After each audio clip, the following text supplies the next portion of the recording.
Hey guys, today we're making beet gnocchi with a beurre blanc sauce, and essentially it's a dish that comes from northern Italy in this place called Veneto. But they do them as beet-filled ravioli. So then you're like, Frankie, why don't you just make the beet-filled ravioli? And the answer is, making ravioli are a pain in the neck and you need a pasta machine. With gnocchi, you don't really need anything. So it's the easiest pasta in the world to make. So that's why we're making it. So here we have a beet that I roasted in the oven. We have all-purpose flour here.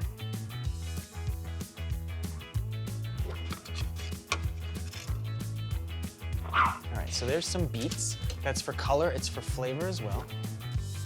Got a russet potato. It's peeled, it's boiled, and we want to break it up without working it too much so it doesn't get pasty. Best way to do that is with this incredible invention called a ricer. It comes out soft and fluffy, and it barely gets worked. We've got some semi-wet ingredients and the flour, and I think now's a good time to get an egg in here. This will fall apart without the egg. You know, this way the egg is setting up in there, and it binds everything together. So come in, mix it around. This is the well method. All the Italian grandmas do this. Why do you care that Italian grandmas do this? Because Italian grandmas are the keeper of the flame. Italian food is the food of Italian grandmas. And just start rolling this into a long snake. And make them smaller than you think, because they swell up in the water. So we're gonna cook these up and we're gonna make our beurre blanc sauce to go with it. You start with some shallots in a completely dry pan. We can add a little bit of white wine.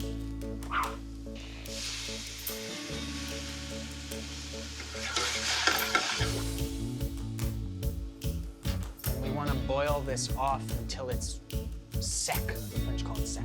The Italians call it secco. The Americans call it dry. The gnocchi have the most natural timer of all the pastas.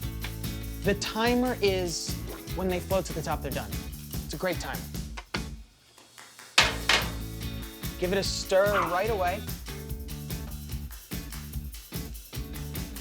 Okay, you can see this is pretty much dry, so we can start mounting with butter, which I happen to have right here. You can kill the heat right now and throw in butter a little bit at a time. Why a little bit at a time? Well, because if butter gets over 140 degrees, the milk fats come out and the whole thing separates and it looks like a sloppy mess. Cool, cool. Let's go fishing. Try and remove as much water here as you possibly can. The water's gonna break this sauce a little bit, so that's a good way to do it.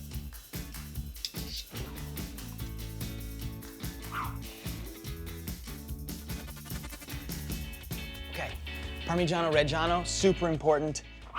This one you can't skip on. You cannot get a version that doesn't come from Parma. They don't taste right, they're not good. Okay, so that's some Parmigiano Reggiano. In that traditional dish, the calzone all'ampezana, poppy seeds are on there. Maybe a few dollops of ricotta cheese. How do you feel about that? I feel pretty good. Go something like this. 1, 2, 3. Put a little remnant of the beet. Stick that in there. And how about some thyme? If you just pull it the opposite way of the stem here, it depopulates the entire thing. You can smell right away the deep forest. Gotta love it. What about edible flowers? Huh? Maybe it's overkill. Maybe it's the right amount of kill. There it is, the beet gnocchi calzone. The texture of the gnocchi are fantastic. They are little dumplings of love. They are moist, there is a beet flavor, and they taste great. Why? Because the pasta water was really salty. Very important. The butter beurre blanc sauce is a sheen of loveliness without being too buttery, if that makes any sense. And I think it's really delicious and you should make it. Thank you for joining me. It has been my pleasure to have you in this kitchen. And I hope that you make this.